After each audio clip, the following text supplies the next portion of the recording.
আজ দীর্ঘদিন ধরে এই আমাদের যে একমাত্র পুরুলিয়া জেলার একমাত্র চুল্লি, সেই চুল্লিটি মাস খানেকের উপর থেকে বন্ধ আছে। পুরুলিয়া জেলার একমাত্র বৈদ্যুতিক সপ্তাহ চুল্লি, আর সেটি আজ বিকল। তুলমির মহা শ্মশান ঘাটে প্রতিদিন 4 থেকে 5টি দেহ সৎকার হয়, কিন্তু বহুদিন ধরে যন্ত্রাংশ নষ্ট হয়ে পড়ায় ভরা বর্ষায় খোলা আকাশের নিচে কাঠ জোগাড় করে দাহ করতে হচ্ছে শোকাহত পরিবারগুলিকে। কাঠের দাম আগুন, আর তার উপর প্রবল বর্ষায় আগুন জ্বালানোই যেন বড় চ্যালেঞ্জ। শুধু শহর নয়, আশেপাশের গ্রামগুলির মানুষও এই চুল্লির ওপর নির্ভরশীল। পৌরপ্রধান নবেন্দু মাহালি জানিয়েছেন, চুল্লিটি পুরনো মডেলের, যন্ত্রাংশ আনানোর উদ্যোগ নেওয়া হয়েছে এবং আধুনিক চুল্লিতে রূপান্তরের আবেদনও করা হয়েছে।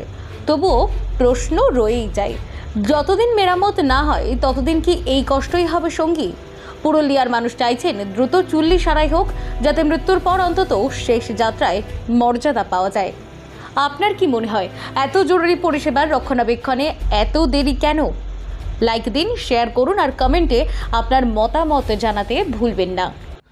পুরুলিয়া জেলা গোটাটাই এই চুল্লির উপর ভরসা, কিন্তু প্রশাসন কিভাবে শুয়ে আছে ব্যাপারটা বুঝতে পারছি না। গোটাটাই এখন আপনি এই শ্মশানের অবস্থা দেখুন, গোটা শ্মশান একটুকুনো পরিষ্কার নেই। আমরা কন্টিনিউয়াসলি এরকমভাবে 3 ঘন্টা 4 ঘন্টা ধরে, তারপর যেখানে এই বর্ষাকালে নেই, শেড নাই, শেডটাও হাঁটিয়ে দিল। সেই শেডটা চুল্লির জন্য শেডটা হেঁটে গেল। শেডটা হাঁটার পর এই বর্ষাকালে অসুবিধা হচ্ছে মানুষের দাহ কার্য করা, খুব অসুবিধা। চুল্লি আজ দীর্ঘদিন ধরে অবস্থা পড়ে আছে, আজ হবে কাল হবে, প্রতিদিন শুনে যাচ্ছে আমরা। কন্টিনিউ পর আমরা শ্মশানে আসছি, কন্টিনিউ আপনার নেই, চুল্লি বন্ধ হয়ে আছে। দেখুন, এই চুল্লিটা দীর্ঘদিন ধরে বলছে ঠিকই আছে, আজ 2-3 মাস ধরেই বন্ধ আছে। তার জন্য একটা যান্ত্রিক প্রবলেম হয়ে গেছে, তার জন্য এটা কলকাতাতে সারতে দেওয়া হয়েছে। আমরা এর চেয়ারম্যানকে বলেওছি, চেয়ারম্যান সাহেব বলেছেন যে হ্যাঁ ইমিডিয়েট আমরা চেষ্টা করছি।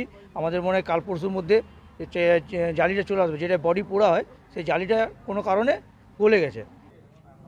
শীতল দত্ত, 7 নম্বর ওয়ার্ড, পুরুলিয়া।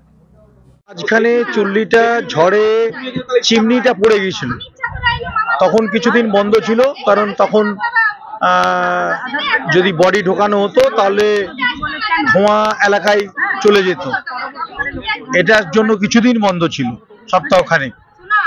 তারপরে ইদানিং হলো কি, চুল্লির যে ড্রয়ার যেখানে বডিটা ঢুকবে, তার যে ফ্রেম, সেই নেট ফ্রেমটা পড়ে গেছে, ভেঙে গেছে ওখানে সম্পূর্ণভাবে, গলে হিটে। এটা একটা ওল্ড মডেল চুল্লি, ফলে এই পুরনো মডেলের সিস্টেম রেডিমেড পাওয়া যায় না এই ওল্ড মডেলে থাকার জন্য। এগুলোকে নতুন করে তৈরি করাতে হয়, ফলে এটা তৈরি হচ্ছে।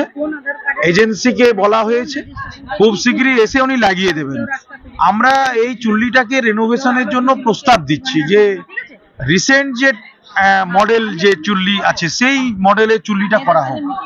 এখানে ওই পুরনো ব্রিক ওয়ার্কসের মাধ্যমে ওই খাঁচা লাগিয়ে সব করা হয়, ফলে প্রায় দিনই কখনো হিট খসে পড়ছে, কখনো ওই খাঁচা ভেঙে যাচ্ছে, নেমে যাচ্ছে। তো এটা সমস্যা হচ্ছে প্রায় দিনই।